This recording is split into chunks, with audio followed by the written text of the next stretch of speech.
Welcome back to the Paycheck to Daycheck podcast. This episode, I want to talk about storage units. If you are anything like Casey and I, you possibly have gotten to the point where we are with thrifting, where we are seeing an increase in pricing and a decrease in the quality of items that we've been finding at thrift stores. Yard sales, they've been pretty consistent.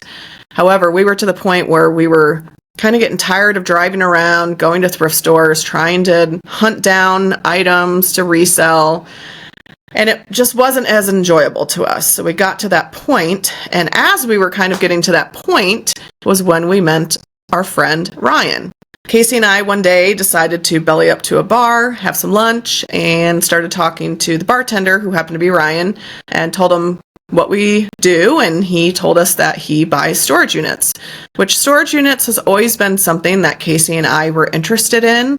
I mean, come on, there's shows about it. It just sounds interesting, and it was just something that we have never done before. We've bought out an eBay store. I feel like that's kind of the closest we've done to like winning a bunch of items at once. But we were able to go to that person's house, look through all their eBay inventory, and then offer a price. So that was a little different, obviously, than how you do storage units. So let's kind of talk about some of the storage units that we actually have found, because you never know what you're going to find in these units. So at one point, we went and we helped Ryan empty one of his storage units that he had won at an online auction, and got to kind of see what was in it, the process of how he clears them out and his thought process. And then we went to a couple in-person auctions at storage facilities.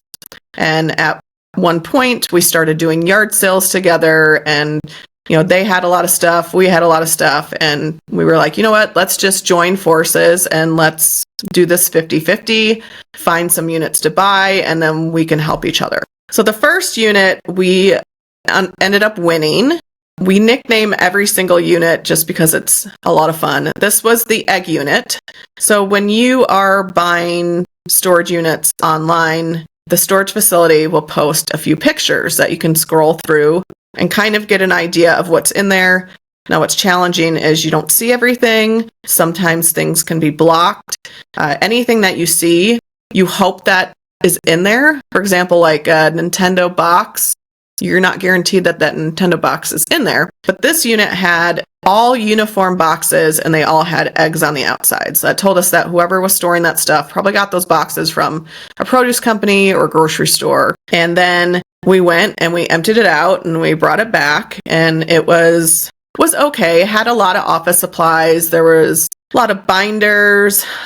What else did he have? Markers, staplers, a lot of stuff like that. And then there were a lot of books, which with books, there are local places that you can bring your books to and sell them to them. And that was what we ended up doing. I think we made a couple $100, so it was worth it to, spend the time to go do that. Like I said, kitchen stuff, which some of that was really good because there were appliances, like small appliances that we could sell either at the yard sale we were having or list them on eBay. And then there was a lot of paperwork. This person saved everything. Every single piece of mail he got, he saved. And that was probably, it seemed like it was like a third of the unit was paperwork. I'm probably exaggerating. But we did go through everything. We always wear gloves because you never know what you're going to find in these units. And we were going through, and you always want to go through paperwork because you might find an old birthday card or a Christmas card, and maybe there could be money in it. And I think we did find like $20 in one of the random boxes. So you always want to do that. So that was our very first unit. We did over $600 just at one weekend of a yard sale. So it was worth it. That one was okay. That was the first one that we got to experience. We were like, okay, well, as a person that's doing storage unit, you always hope that you're going to get that one unit that has very profitable things in it. So the next unit we had gotten, we nicknamed that one the Ray unit. There was a lot of furniture. There was a bed, I think a couple nightstands. Oh, there was like a small hutch. There were 2 matching dressers. We were able to sell all that stuff on Facebook Marketplace. because a lot of the big furniture stuff, we just try to like unload right away just to get rid of it because it does take up a lot of space. He must have been a diver because there was like diving instructor books. We sold that as a lot on eBay. There was a flippers, scuba gear, and then a scuba tank, which we unloaded on Facebook Marketplace for $100. There was, I'm pretty sure this unit had an air compressor, if I remember correctly, that we sold on Facebook Marketplace. He had some games. There was a lot of clothing. Some of it was pretty profitable. There was a Ralph Lauren with like the big pony, but it said Japan on it. I think we got $75 for that shirt, that shirt on eBay alone. And then, old Chicago Bears newspapers and some memorabilia. But Ray was a very, very naughty man. I found some SD cards and I put them in the computer to clear them because I use SD cards all the time. I'm a content creator. We have a YouTube channel and I'm always, needing cards for like my GoPro or my Sony camera. And I put them in and there was some adult videos on there that Ray was saving. So I had to clear those off and delete all that stuff. But that was kind of comical because I'm like, oh my gosh, what am I going to find on here? In my mind, I was thinking, I'm going to find some, pictures of his family or whatever. And yeah, definitely not. And he was in prison. There was some letters that people wrote him while he was in jail. Yeah, so that one was pretty good. Like we profited quite a bit. It wasn't a home run unit. Between the egg unit and the Ray unit, they definitely were not home runs. I mean, we didn't make thousands of dollars or thousands and thousands of dollars, but I mean, we definitely profited and it was worth getting them. There was another unit that Ryan ended up getting himself. It was a very small unit. He was watching it online and noticed that there was a bike in there and the bike was worth $500. He bid on that one. And there were some tubs, some clothing in there. So he bid on that and ended up winning it, and we sold the bike, and it paid for the unit just with the bike. So that one was good, and it was a small unit, so it didn't take him long to go and clear out. And then we had like a dry spell where, there were some that we would want to bid on, and they would just go too high. Because I think one thing, like, especially because we're partnering, we have an idea of like our threshold of like where we want to go with auctions, and usually it's Ryan doing it, but he has his idea too. He's a much bigger risk taker than Casey and I are. And there was the dry spell, and we were just trying to figure out like, what are we going to do? Like, we obviously need more inventory, but I was on the other hand, like, well, I don't want to just buy a unit, just buy a unit. I want to make sure we're making the best educated decision, and not just go out and be like, okay, well, this unit is cheap, let's just buy it, or just buy anything just to have inventory. It's just a different with buying storage unit. It's just a different train of thought. I mean, when you're going into thrift stores, you're making an educated decision on whether you're going to buy that item. You usually have a buying criteria. When you go into the thrift store, okay, if this item is $5, I'm not going to buy it if it sells on eBay for $15 because it's not worth my time. I'm going to buy a $5 item if I can profit, like let's say $25 to $30, or I can sell it for $25 to $30. So it's just a different like way to think about it. But Casey and I are just more reserved when it comes to, taking a risk. But we're glad that Ryan is a risk taker because it ended up working out. So the last unit we got, we were looking at it and, we're looking at the pictures online from the storage facility and trying to figure out, okay, do we see anything off the top, just visually in the pictures, do we see anything that could be profitable, and would it eventually pay for the unit? So that's always my mindset. If I see, like, let's say the bike, for example, if that, I know that bike is going to sell for $350 to $500 and we get the unit for around that, to me, that's a wash. So anything else is extra and profit. So that's what I try to do when I'm looking at the pictures and deciding, what's the highest I'm willing to go. And there was this one unit, the unit that we ended up getting, we could see eBay on the side of the boxes, written on the boxes. So we're thinking, maybe this person was an eBay seller, or maybe they bought stuff from eBay. You never know. And then there was a Precious Moments box. and we could see, I believe we saw some Hot Wheels, and we were thinking, this could be a good unit. So it's the day of the auction, and we're, going back and forth, texting Ryan. Well, usually it's Casey and Ryan texting, and Casey's like, I don't know, this is about as high as I want to go. I don't want to go any higher. And Ryan's like, no, I think we should get this unit.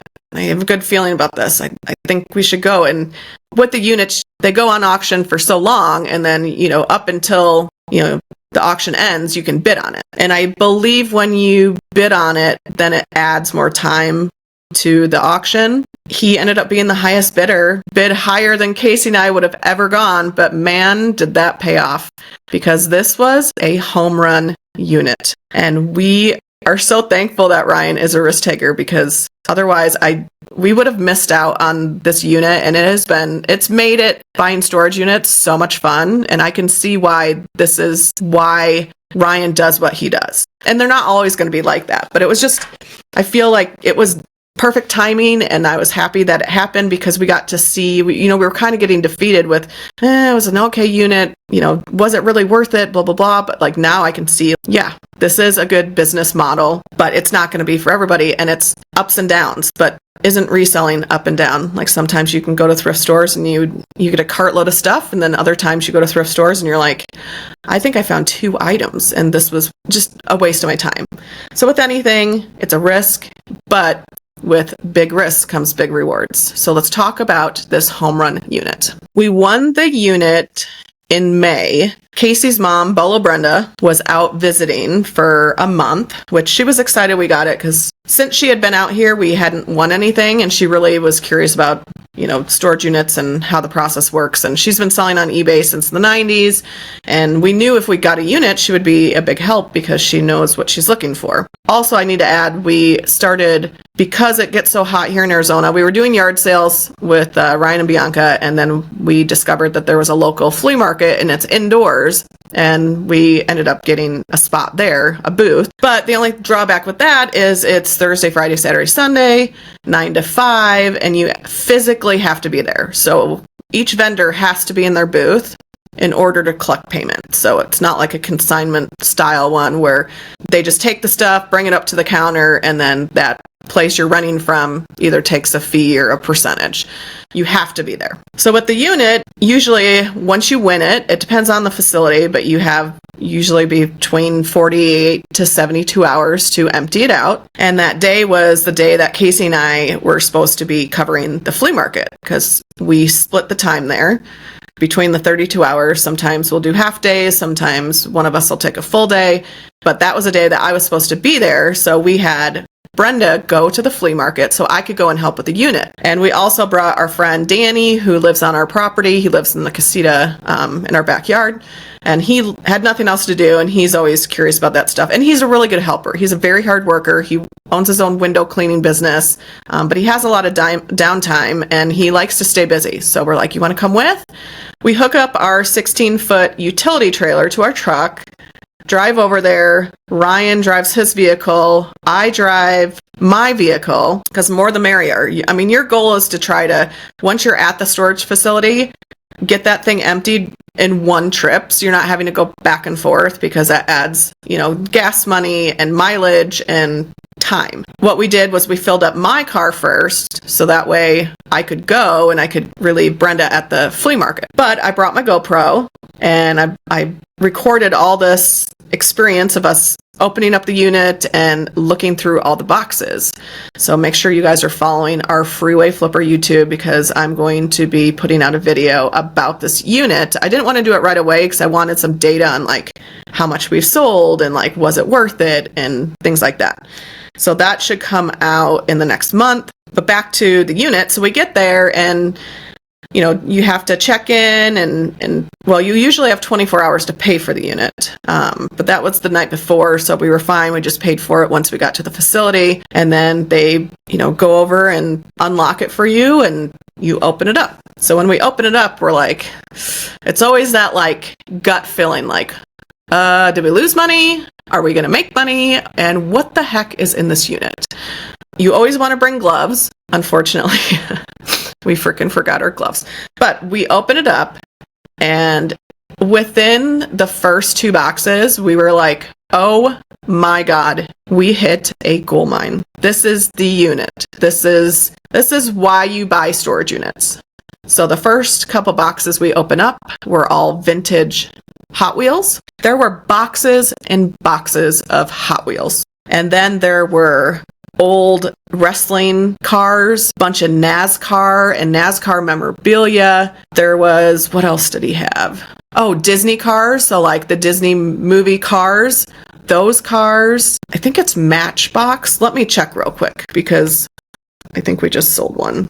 Oh, there was a lot of Where the Wild Things Are, like right when that book came out. I forget what year it was. If it was the 90s, I don't know, maybe you guys know. But we found a lot of those. I'm trying to think of what the year is for those. All new and sealed. Like mostly everything was new in box. That's what they were. Micro Machines from the 90s. So a lot of 80s, 90s toys, like Ozzy Osbourne car. Oh, then there were these like carrying cases of Hot Wheels. And when we open up, there's all these like old 60s to 80s NASCAR, like red line cars and just old ones. And those were like a lot of them were in very, very good condition. It's like he took them out of the box, put them in there and like never touched them again. But a lot of the other stuff was all new in box. There's like a Walkman, old games, like a 1980 something Donkey Kong board game. That was pretty cool. And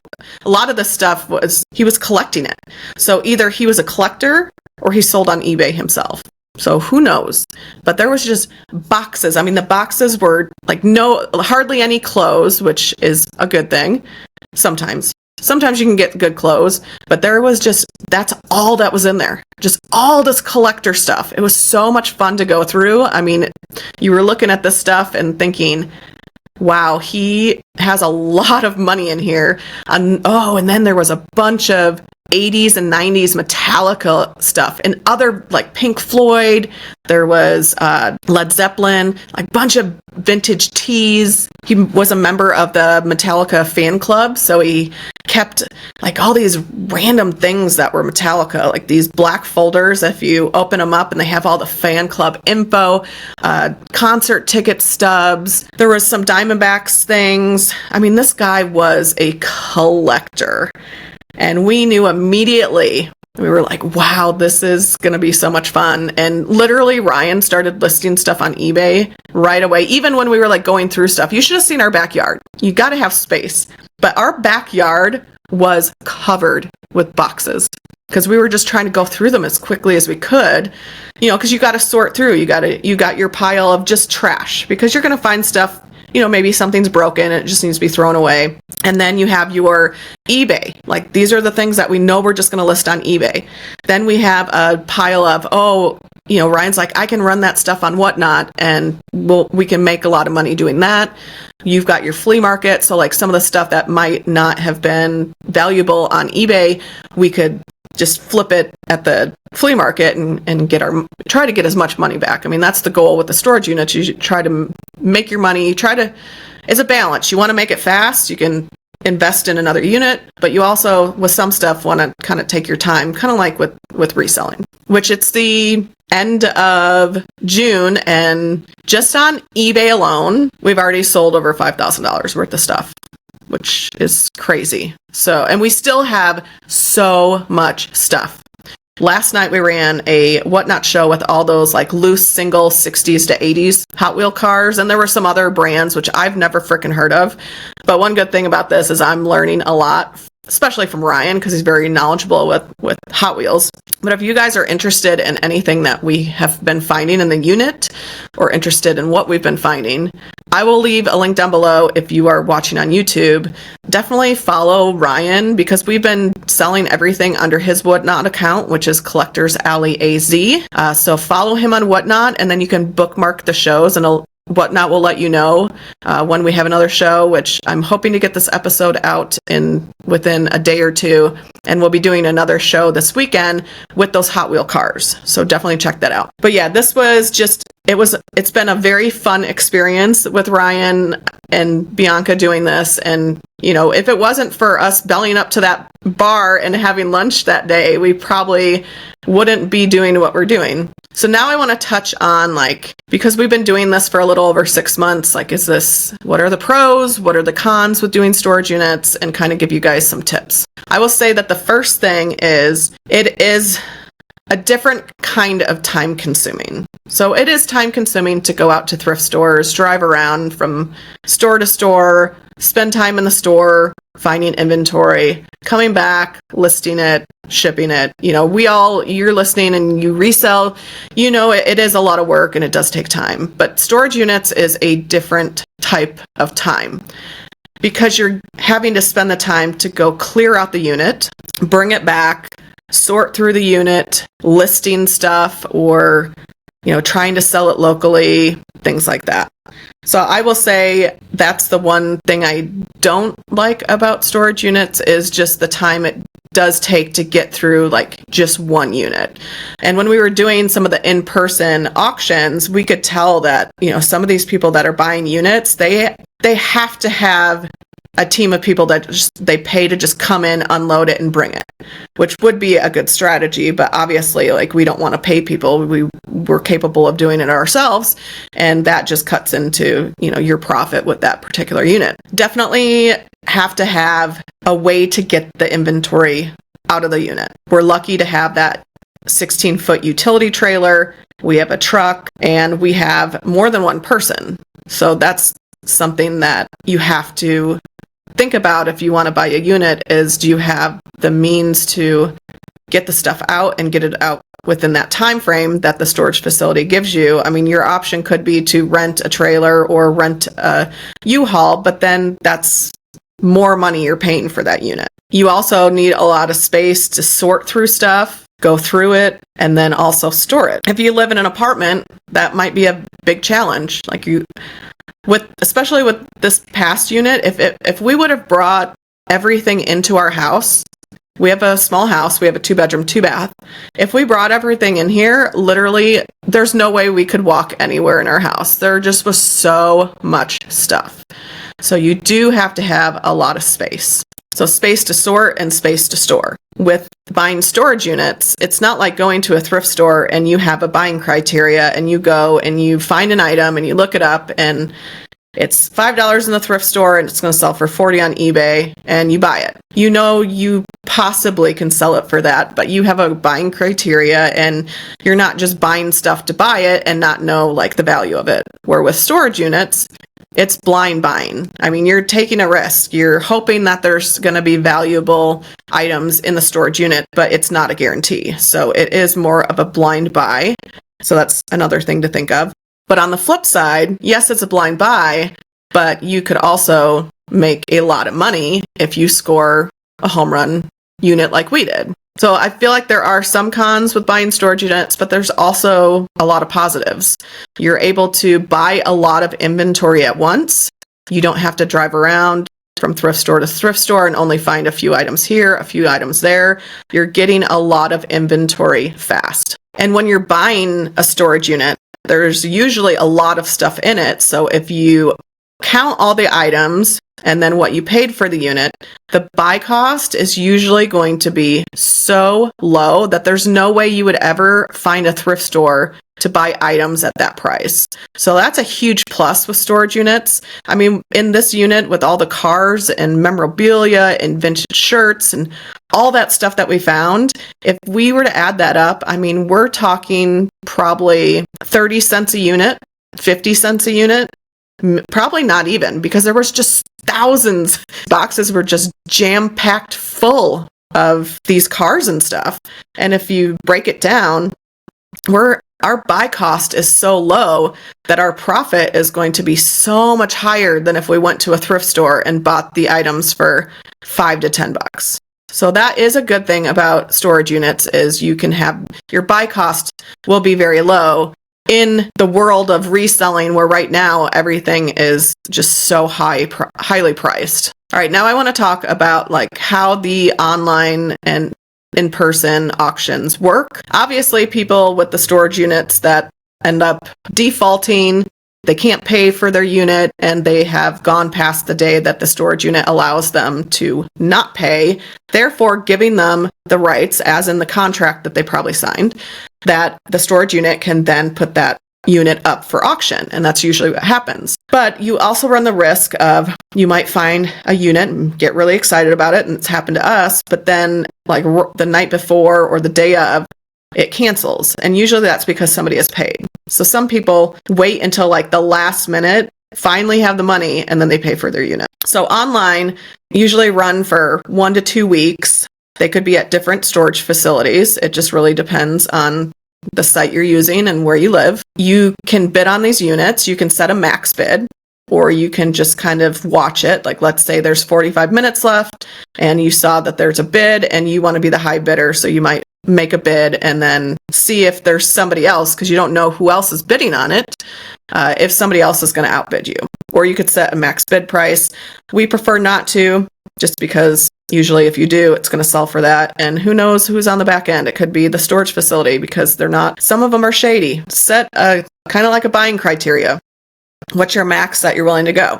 So if you are the max, or if you are the winning bid, then you'll be notified, and then you have to go in person and pay for it, usually within 24 hours. And then you have that 48 to 72 hours to clear out the unit. And a lot of times the facilities want you to bring like a broom so you can sweep it out. They really want that unit to be ready to rent as soon as that is cleared out. So the online process, what's good about it is you can do it from anywhere. Like, you don't have to spend the time going from storage facility to storage facility like you would in person. But it is a lot of fun to, have that thrill of, ooh, are we going to win the auction? In person is a little different. You usually all meet at one place, but it's kind of interesting because you can kind of see like, all right, who's my competition? Who's going to bet? Who's working together? Because there are people that do that. They will work together. In person, you have to sign up. Usually the auctioneer guy will have a clipboard. You have to put in your information. You have to have it on there in order to buy the unit. And you have to have cash. So they won't, like this particular company, you cannot buy a unit in person unless you have the cash to pay for it. So you have to bring cash with. And it's just like you see on Storage Wars. It's like you see on TV. You go there, they cut open the unit, they lift up the door, and you get to look in. They usually give you like 2 to 3 minutes, and there's usually like 15, 20 people, and you're looking in the unit and you're just looking for anything that you think is worth value. And then you have to think, what's the highest that I want to go? And so the auctioneer will be like, all right, I'm going to start this at 100. Anybody got 100? Oh, 100. All right, 125. Anyone? You. All right, 150. Do I have 150? It's really fun to be, because it's just like on TV. And I probably really butchered that, but that's my auctioneer impersonation. And then if you win, you have to pay right away. You can't even go to they don't allow you to go to the bank, because they have other storage facilities that they need to go to. The auctioneer, once he's done, you all get in your car, you drive to the next one and do it all over again. And I'm going to tell this story. I wish Casey was here to tell it, because we gave him a hard time for literally probably since we started doing the in-person auctions. We went to this one, and they'll auction off anything. It could be storage units, it could be cars, it could be trucks, it could be RVs, travel trailers. And we went to this one, and I think it was our first time that we did. And we brought cash because we were ready, but we were like going off of Ryan's lead. If you see anything or you think we should bid, let's totally do it. And there was these 2 box trucks, and they would open up the back and you could kind of peek in. They didn't allow you to go in. You didn't know if they started. There was one where like the tires were all flat, and it looked like it had been sitting there literally for years. The other one didn't look so bad. So here, Casey and I, we're going in opposite directions. We're walking around the truck. We're looking at the inside, and the auctioneer starts. By the time we got to the front where the auctioneer was, he goes, sold. The box truck, one of them sold for $100. It started right up. You didn't even need it to be towed. It could have just been driven off the lot, and everything that was inside of it, another person there bought from the guy. We asked him at the next in-person auction, like, what were you doing, or what did you do with the truck? He goes, I bought it for storage. And we were like, it was just a regular box truck, no lift gate or anything, but we're thinking $100, and we could have parked it on our property. We have a giant property with land and we have space for a box truck. So Casey was kicking himself the entire day and we were giving him a hard time. We still do. We're like, remember that box truck you missed out on? But yeah, that was fun. But in person is different because you can tell there's people that are working with each other. Like I've seen people say, you get this unit, I'll get the next one. So yeah, I mean, it's definitely more time consuming. We have never won an in-person auction. We've only won the online auction. They're just time consuming and it's difficult because a lot of those go for pretty high because you are able to see a lot more in there. And so the ones that you do see that are of value, other people there see the same thing. We definitely get a lot of inventory with the storage units, but there's a lot of different ways that we have to unload inventory, which might not be the case for everyone. We have Facebook Marketplace. We're in the Phoenix Valley. So we have a lot of people that search Facebook for things. So we're able to unload large items pretty quickly. We've got the flea market. So we put a lot of the stuff that we know people will buy at a yard sale and we can get a couple dollars for, and it's a good way to not have to donate stuff. Like we don't want to have to donate the stuff to Goodwill because we don't want to give them any more than we have to. So we try not to donate anything. We try to sell it first and then run it through the flea market for a little bit. And if it doesn't sell, then maybe, we might go donate it to a different thrift store. Yard sales during the winter, not the summer, because it's been over 100 degrees here in Phoenix. But yard sales are a good way to get rid of your inventory. Selling on eBay, obviously, eBay, Mercari, Poshmark, depending on the item. We list a lot of stuff on eBay. It's just a good outlet, especially because some of the stuff we find in these units is very rare or just things that we know have a high sell-through rate. Live selling on Whatnot is actually a really good way to kind of burn through inventory quickly. And with Whatnot, a lot of stuff might not sell for a lot. Like you might be able to get more money on eBay, but with Whatnot, you're selling a lot of items in one show versus having them sit on eBay. And it's just kind of, you got to judge, is this an item that I'm willing to sit on if I list it on eBay, or is it something that I'm willing to sell for less on Whatnot, be done, get that capital back, and be able to invest in more storage units. Would I continue to buy storage units? Personally, there has been a lot of change with Casey and I. You can tell he's not here, and there's a reason why he's not here, which I will be talking about in a future episode. But a lot has changed with Casey and I just don't think it's fair that we continue to do this with Ryan and Bianca when we can't put in the 50% effort that they need. And, I think it's time to go back to my reselling roots, what I know, and this break from, going to thrift stores and all that has been a good break for me, and it's kind of refreshed me to be excited about going out and finding things again, and that's kind of where I am personally. And so the one piece of advice I would give to you guys after doing this for a little over 6 months, if you want to start buying storage units, is to buy small and buy low. So find something that you're not going to invest a lot of money into, but something small that is manageable, so you can kind of figure out what's going to work for you, what system. You might have to make multiple trips to go get stuff. I mean, just kind of how the process works. So, and to see if that's something that you're going to enjoy, because in the end, when you are, doing something outside of your traditional 9 to 5 and you're trying to make a day check, you need to find something that you are going to enjoy and it doesn't seem like additional work on top of your traditional job. So that would be my advice. I hope you guys learned some stuff about storage units, and it's been a lot of fun. I've enjoyed doing this episode. I'll see you in the next episode.